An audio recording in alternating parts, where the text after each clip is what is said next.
Welcome to the Common Ground Alaska YouTube channel. We're glad you're here. Today, I have the opportunity to interview Elijah Lockwood. Elijah, what's the name of your farm? I forgot. We don't really have a name just yet, but yeah. Okay. Elijah's farm. And Elijah has, I know you have milk cows. Now tell me what else you have. We've got a couple chickens. We've got a dozen hens, and then horses as well. Oh, So, okay. yeah, raising up some horses, and they're coming along with their training. So That's a big job. It's a lot of fun. It's a lot of fun. I've got one older mare and then three that I've got at 6 months, and they're at various ages now and coming along. Good deal. Well, that's fun. So are you going to be using your horses somehow for income for the farm, or are they just kind of? Well, it's kind of a hobby at the moment, but my goal is to use them for as much as possible. Right now, I've got them. Two of them broke into harness, and so we spread the manure from the cows in the pasture. Nice. We harrow with them. I skid logs for firewood and for milling and stuff with them. And as they become more trained, I find more and more uses for them. Good. That's great. I love hearing that. In a little bit, we're going to talk about kind of some creative ways that he's using what he has on the farm, reusing what he has on the farm. Because I had asked for manure, and he said, "No, I keep all my manure." So we were hoping for some compost there. But first of all, tell us a little bit about you and your family and growing up in Alaska, and then tell us about your farm. Like, how did it even start? And let's just hear your story. Okay. I was born right actually in Alaska and grew up right close to here. And let's see here. In 2000 or so, my in-laws, I'm married them now, but they bought a fairly decent tract of land and started homesteading. Okay. And they got through about the first third of the land and built, the house and the barn and the buildings and such. And then a few years ago, me and my wife sold our house and bought the last half, the undeveloped portion, and kind of started over with what they did, continuing it on further out. And so right now I'm using Dad's barn, and I've got the foundation down for a new barn closer to our house. Okay. And we'll just see how far I get this summer. I got snowed out last year. Yeah, boy, farming summers it's not long enough. No, not near long enough. And that 24-hour daylight, if we could somehow sleep all winter, so we could stay awake for 24 hours and utilize that would be the goal. That would be the goal. Yeah, for sure. Okay, very good. So how many kids do you have? I have 3. Oh, wow. Okay. Another on the way. Oh, congratulations. That's awesome. Okay. And so why did you start the like, is this something you've always wanted to do, or? As long as I can remember, I've always wanted to farm. Yeah. I've just always enjoyed everything I've ever heard about it or done. And I got to learn how to milk cows a little bit when I was in high school for some folks down in Wasilla. And then just being around it, and I just loved it. And now I see that it's just a great way to raise kids too. It is such a blessing to have all the milk they can drink, all the meat from the calves we raise, and we raise potatoes too. And so there's no reason not to have 3 good sized meals a day.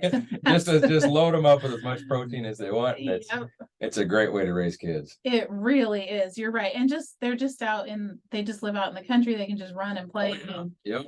And they help with the chores. So that's another nice thing with on the farm is there's chores for any level. If you can move, there's something for you to do. That's right. That's true. So give me an example of what you have your kids do for chores. My oldest is 5, and he'll work the gates for me. And so I don't have to get in and out of the tractor. And that's huge. That's a huge thing.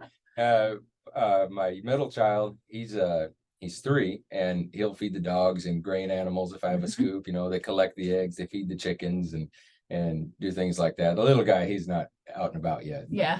Oh, that's really fun. Yeah. Very good. Okay. So, so you said you're located north of Willow, right? North of Willow. Yep. Near Sheep Creek.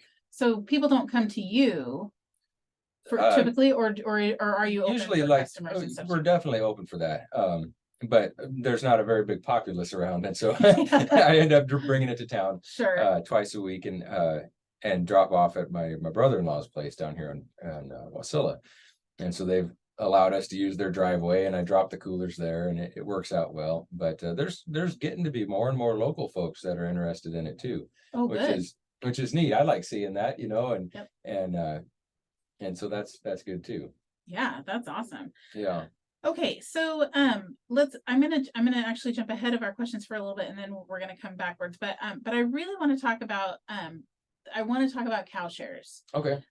So tell me just it's for a lot of people it's kind of confusing. Like why is it legal and what's legal? And there was that whole free the cheese thing, and then I don't think we really ever knew what happened when, so is it okay to sell cheese or butter or Right, so right. can you jump into that a little bit? Certainly, certainly. If you've never heard of cow shares, it sounds like a very complicated way to get a gallon of milk, and I can see why that could be off-putting for folks. But it's not really. Mhm. You would buy. So I'm just the cow milker. I don't even own the cows. Okay. So you come in, you buy a share, just like you would in a stock or something like that. Okay. And so that share costs so much. Each farmer determines what it should be worth. We take ours and go buy more jars because that's how we pay for jars. And then, as anybody who's had a pet knows, the purchase is a small portion of it. It's the constant upkeep. Yeah. And so you pay per gallon. And so what you pay me per gallon is for the upkeep and care and maintenance of the cow. I'm out there twice a day caring for her and veterinary and all that other stuff.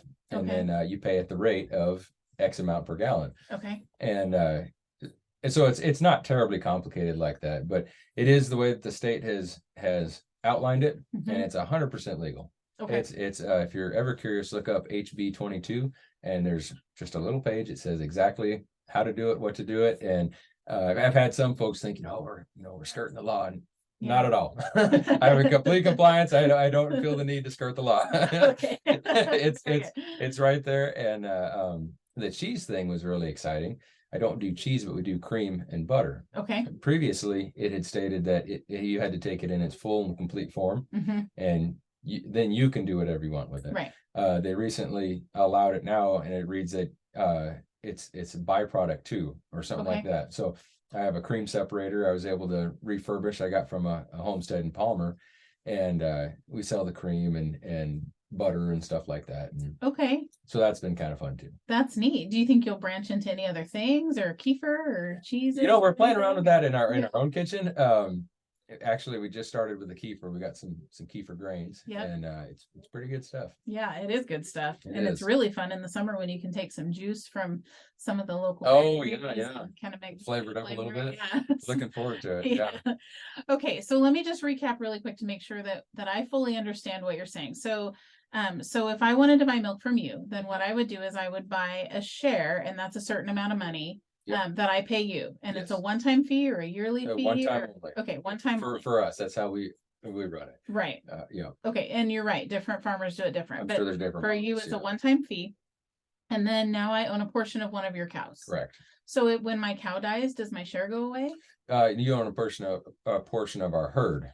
Portion of your herd. Yes. Okay, Yeah. And okay. so we're constantly regenerating as they calve and bring on new stock and stuff like that. So I pay you the one-time fee. yes. And now I own a portion of your herd for the rest of my life, as Correct. long as you have a herd. Yep. And then you pay for upkeep and feed at Yeah. the rate of so many dollars per gallon. Okay. Yep. So I'm not actually paying you for gallons of milk. I'm No, paying you. you're paying to their feed the upkeep. cow, and I'll give you the milk that the cow made from the food you ate or she ate. Simple as that.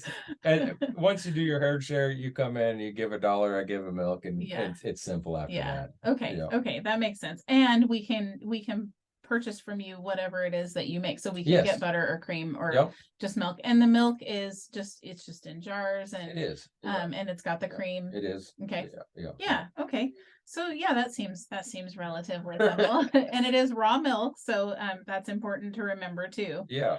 So now what you do, your process is, if we wanted to get milk from you, then we'd go to this is in Wasilla, we'd Yep. go to your brother-in-law's place and we'd bring our old jars Yes. from Yep. the week before, and we put those in In a and we cooler? replace them and pick and grab just our milk. That's it. Okay. Yeah. So we have a group text, which has grown into a double group text now. And my wife runs all the coordination for that. Okay. And I so imagine that's a job. it's quite a job. She's a popular lady. She She is. But she's the dealer. yeah. So I'm just the milker. But she sends out a text when milk has arrived, and Okay. your name and how many gallons you're getting each person, and she keeps pretty close tabs and track of that. And it's quite a bit of coordination. I'm Twice sure a it week. is. Yeah, yeah.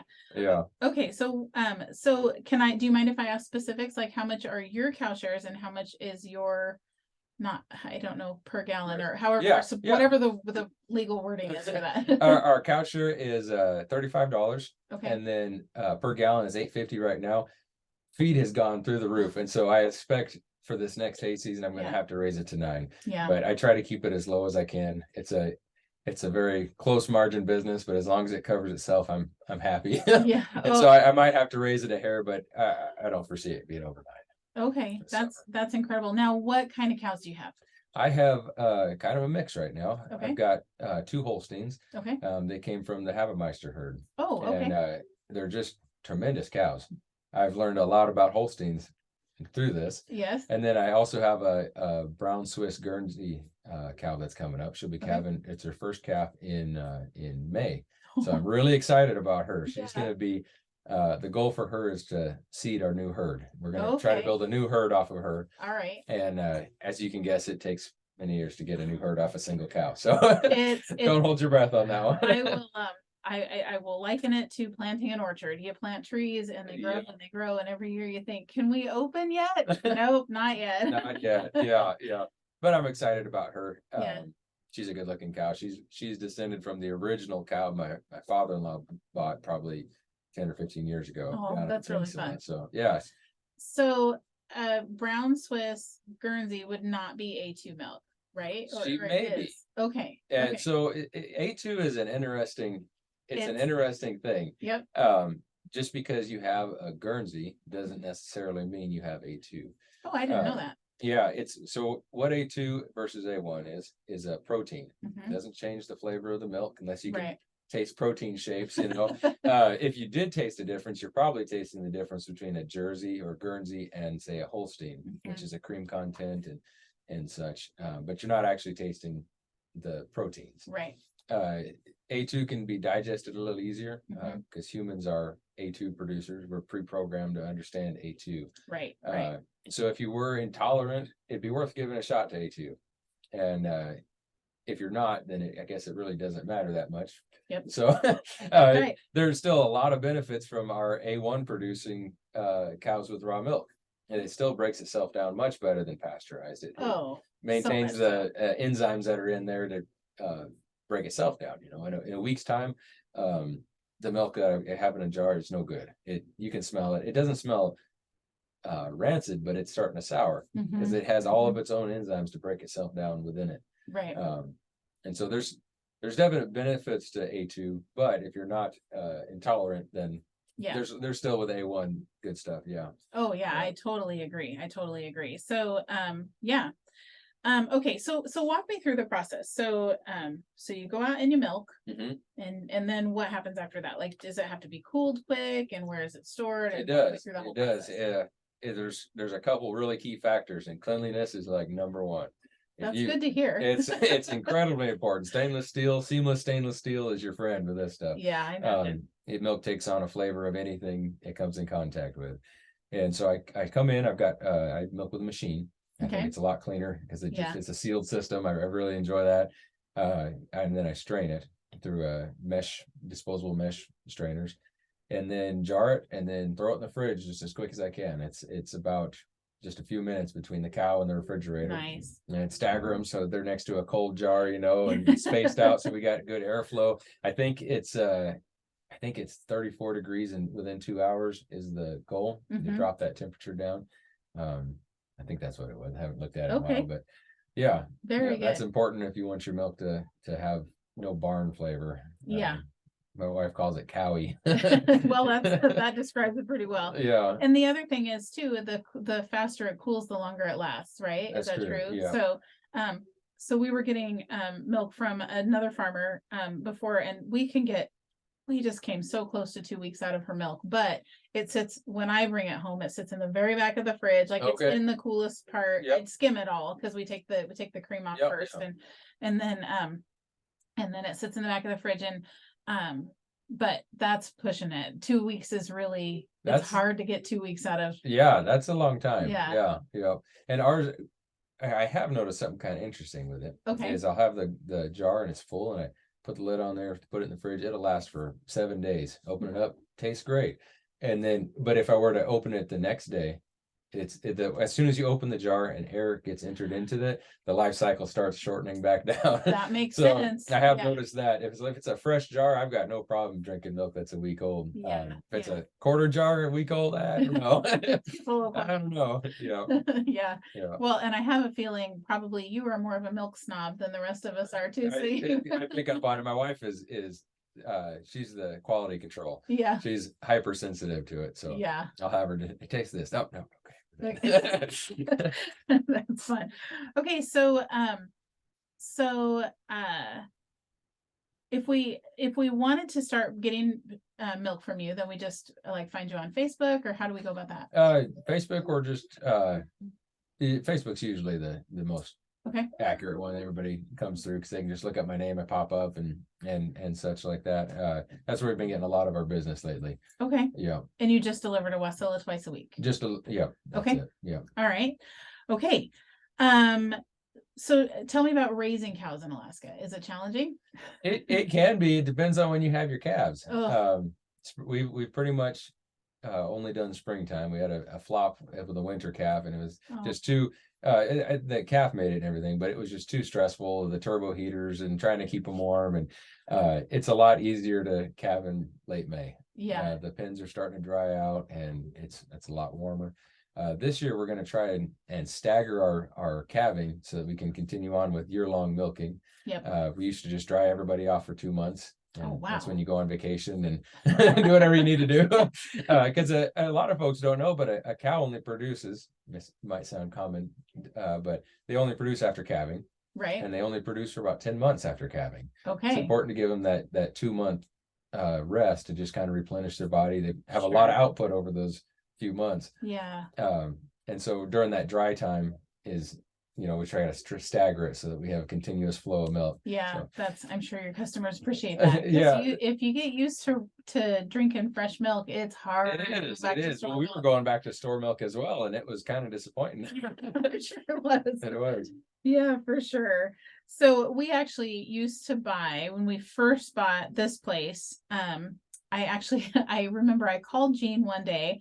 And I said, a friend of mine said they're killing baby cows out at Point McKenzie, so I'm gonna go rescue one. I'm bringing it home. And he said, we don't even have a fence. And I said, well, you've got about 3 hours. And finally, that cow's name was Mocha.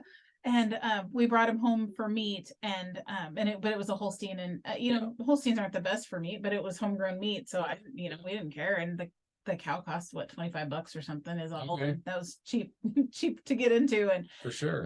So then we started buying from the dairy out there, and we'd buy a few cows every year, 3 or 4 or 5 cows every year. And we actually had one, I don't know, I don't remember exactly what happened. It was maybe a runt or something. Okay. But it just got way too cold, and we did the whole, like, the heaters and the blankets and the, built him a tent, and he lived, but he was stunted. He looked like a miniature cow. Oh, really? And I think it must have just been from getting way too, he was on deathbed for a little while. Oh man. So he was just really cute. He was the cutest Holstein. He was kind of chunky and short. Yeah. But then we haven't looked for cows really since all the dairies closed down at Point McKenzie, and Holstein isn't really, they're a fine beef cow, but there's not a lot of beef on them, is there? No, well, I mean, I guess it was more than we would have had otherwise. But we did try to get them as early as we could, because we wanted to butcher them, not that fall obviously, but the following. Right. You try to get them as big as you possibly can, but now we're definitely we're kind of thinking about it again, but we'll get beef cows this time. But they're not $25 anymore. No, they're not. Holy moly. They're not. No. Yeah, we've had some good success by covering our Holsteins with Hereford or Angus. And then you get a kind of half cross, and that's, we've figured out about 18-month-old calf, half beef, half dairy, will do our family for about 1.25 years. Okay. So and I've got a freezer that's an 18-month-old size freezer. It fits a calf perfectly. Well, and as your family expands, that'll get closer to I think so. Yeah. It'll shrink down, but yeah, we definitely there's a difference in the full beef versus the dairy cow, and the meat is good. It's just not as much of it. Yeah. Your roasts are smaller, Yep. miniature T-bones and whatnot, but Yeah. yeah. And I think, well, maybe it's probably all in how they're raised too, but we never really did get we always grew corn. And so we'd feed them like corn from the farm, Okay. and try and kind of marble them up a little bit. And it worked okay, but we just never got that marbled, beef that you could get. So, but they were good. Oh my goodness. It was homegrown meat. Good stuff. Yep. So, how do you have, I'm going to throw a curveball at you. Okay. What do you know if someone were wanting to not do herd shares, but they wanted to just raise a cow? What do you know about a family milk cow? You should find somebody to share some of that milk with. Okay. Because it's going to be coming out your ears before too long. There's nothing wrong with that. But there's a lot of milk on a milk cow. And it's twice a day. And it's twice a day. And there's some folks that have, trained their cows to milk once a day. Yep. But it's kind of a mastitis risk when you're leaving milk in there. You need to know what you're doing and what to watch for, and make sure you're stripping your cows out all the way. That means getting every last drop out of there. But yeah, it's totally possible, and you don't need the giant barns and anything like that. They're simple animals. If you had beef cows, they like to graze and roam. The milk cows, I have to kick them out to the pasture every day. They just want to live. They'll live between the stock tank, the feed bunk, and a 3-sided shed their entire life. They're a little bit different. Yeah. But yeah, that would be totally doable, and you can do it on a smaller scale. And once you have about 10 gallons of milk a day, then you start finding ways to use it, and you're thinking about fertilizer and other things. Yeah, for sure. Yeah. Absolutely. Okay, so so how much acreage do you need for, say, a cow? If you just had a family milk cow, how much do you know that? It would depend on if you're trying to raise your own feed or not. That's a big factor. We have probably 7 acres in pasture, and about 2.5 of that is for the milk cows. Once they eat it down, if they're really getting after it, we don't have much rain, I'll open up another 2 acres of pasture for them during the summer, and that takes care of all their foraging for the summer, and that's for 2 milk cows. Sometimes I'll throw a third in there or something, but during the winter time, I buy hay and just feed them hay. And if you're going to do it on a small scale, you're looking at starting up, you don't have pastures and barns. The milk cow is just a vital part of the homestead economy. She's the only animal that you can just plug in and she pays for herself. Yep. And so it's not necessary to get a tractor and a hay vine and everything else, and you can just buy it, maybe not from the pet store, but meet the local hay farmers, and she'll cover her own costs that way. And that's huge, especially in Alaska. Yes, it is.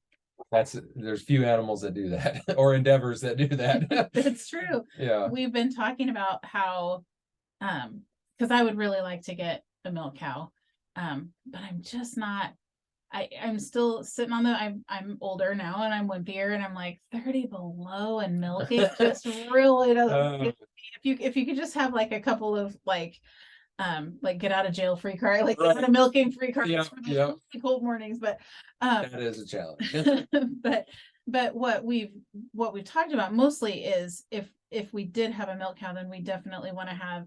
We do raise pigs anyway, and we raise chickens, and so that's kind of what we would do probably with most of our spare milk is feed the rest of our animals. And we follow some people who don't pay they only pay for feed for their cows. And they have, I don't remember, they have 2 or 3 cows, not up here. They're not up here though, and Alaska provides some challenges that the lower 48 doesn't. So but they raise they feed themselves and all of their kids, and some of their kids are grown and married and stuff themselves, and all their kids, they keep them in beef and chicken and pork, and the only animal that they pay to feed is their milk cow, and that's pretty incredible. They're an amazing animal.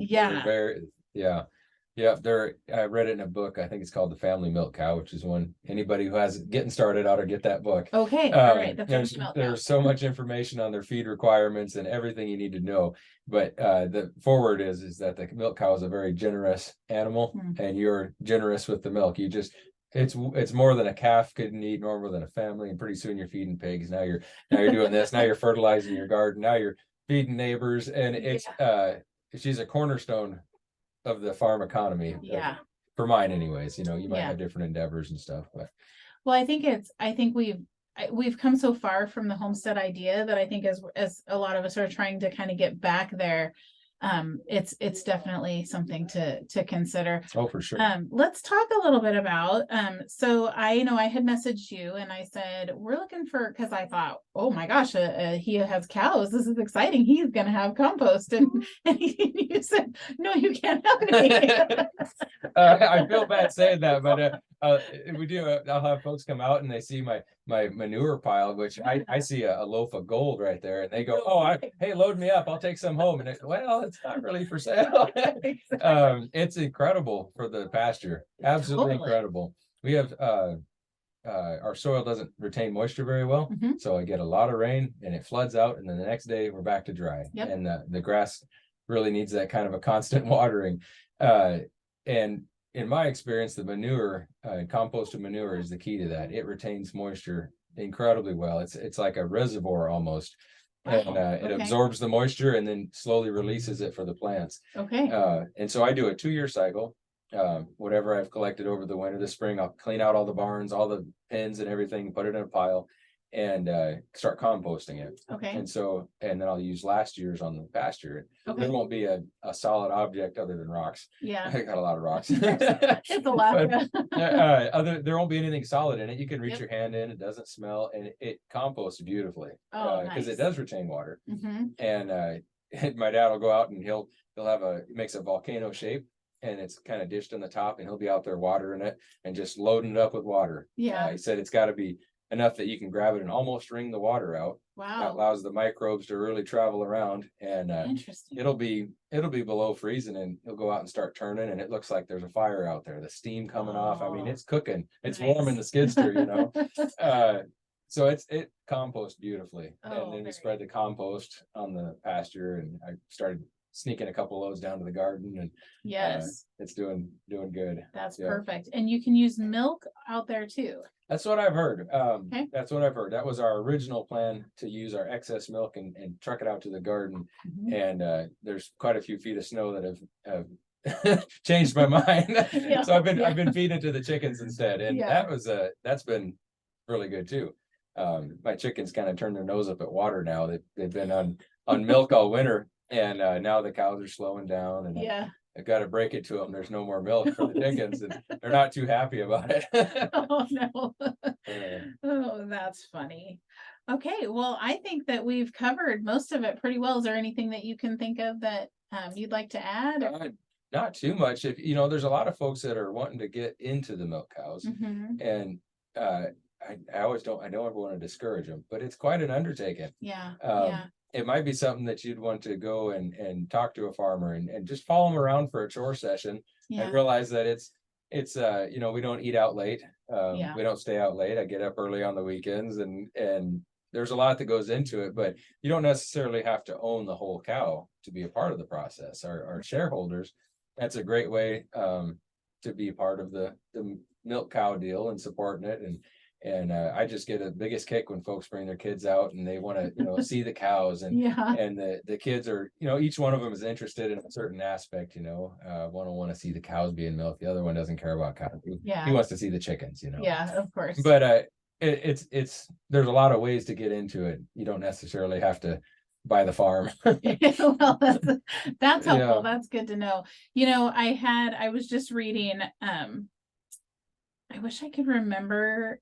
I read several blogs about cow because I just really would like to get a milk cow, but I'm still scared of the commitment. And they said they had a great tip.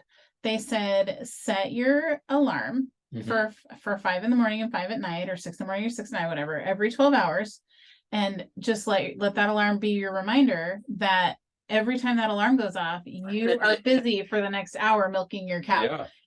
And to really, and that helped it to really hit home on, wait a minute, now I have to, like you said, if you go out and do something, if you have a family event or something you want to do, you've got to squeeze it in between these hours. If you're tired, if you don't sleep the night before, the cows don't care. Nope. So but it's a good life too. I love it. I love that it encourages me to get out of bed on the weekends Yeah. and start my day, and I really enjoy it myself. You know, Yeah. each cow's got its own personality, and you get to where when I can call them by name, that's it. When I go, okay, I'm starting to train them in now. You know, I call them by name out of the pasture, and the one I call will come, and the one I don't will stay. And it's Oh, like, that's oh, fun. they're starting to get it figured out now. You That's know, right. that's the stuff that I enjoy doing. You know? Yeah. But That's good stuff. And cows they're, well, I guess, so we always had steers. Mhm. And so we really, really enjoyed them. Our first steer, Mocha, the one that we had to build the fence for before we didn't even have a fence and we had a cow.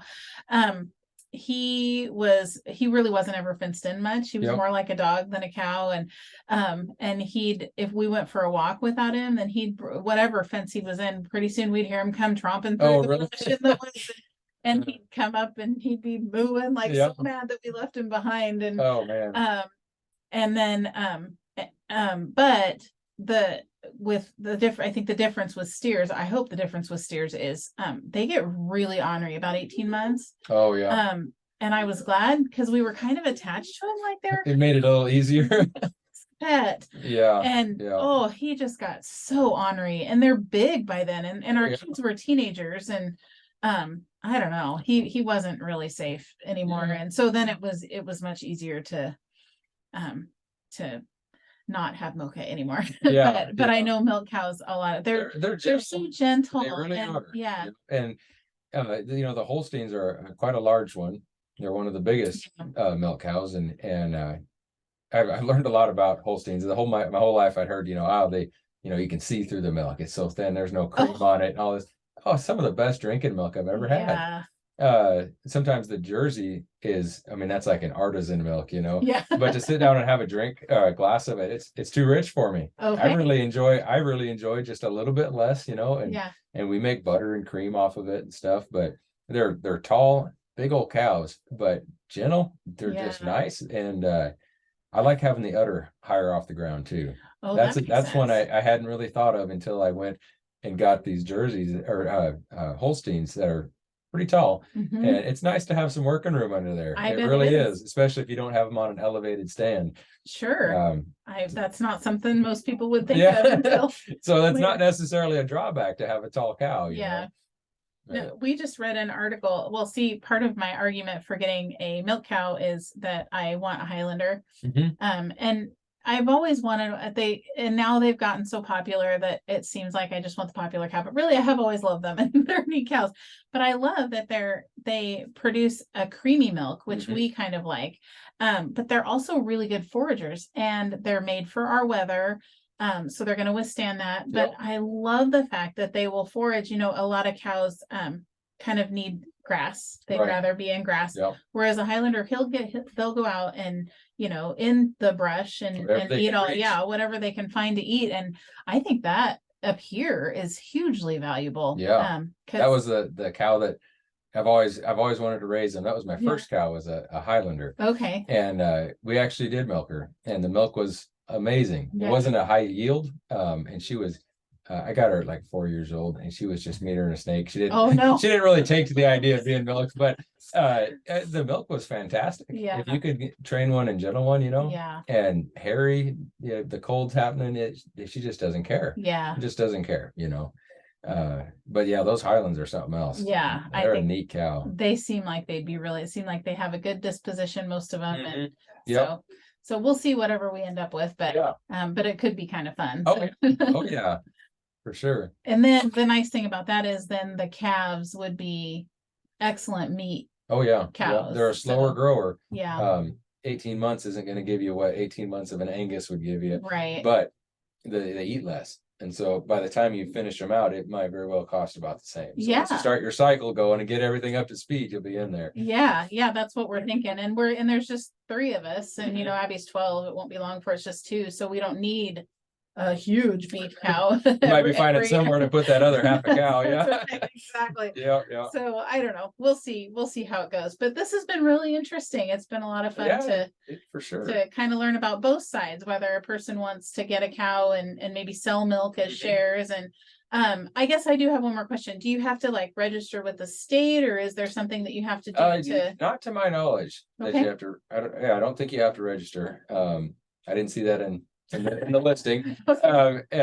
Yeah, I think you just need to. I think the main requirement is, aside from who owns the cow, Mhm. you have to have the milker, me, I have to have two forms of contact for you, the purchaser. Okay. So if I detected something in the milk, I could get a hold of everybody who has it. And so Okay. that's one of the deals that says you have to have two forms of contact. And so I have a little share agreement. And Mhm. at the bottom, I've got places to write your phone number and your email, and then we've got our file. And Okay. we've never had an issue, but should something, ever Sure. arise, I can pull out my file and start making phone calls or something. But Well, that's I- probably not a bad thing, I guess. yeah, it's really not that inconvenient. Yeah. Yeah.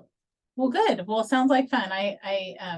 I'll maybe this summer we'll come out and Yeah. get some video of your farm and Oh, that'd be a your lot of fun. cows, and Yeah. maybe when you're calving or something. Yeah, It'll be fun yep. to see a baby cow. Yeah, for sure. For sure. All right. Well, thank you very much, Elijah. It was good to talk to you, and I wish you the best. Well, thank you. Thank you. Thanks All for right. having me. Yeah, thank you. All right.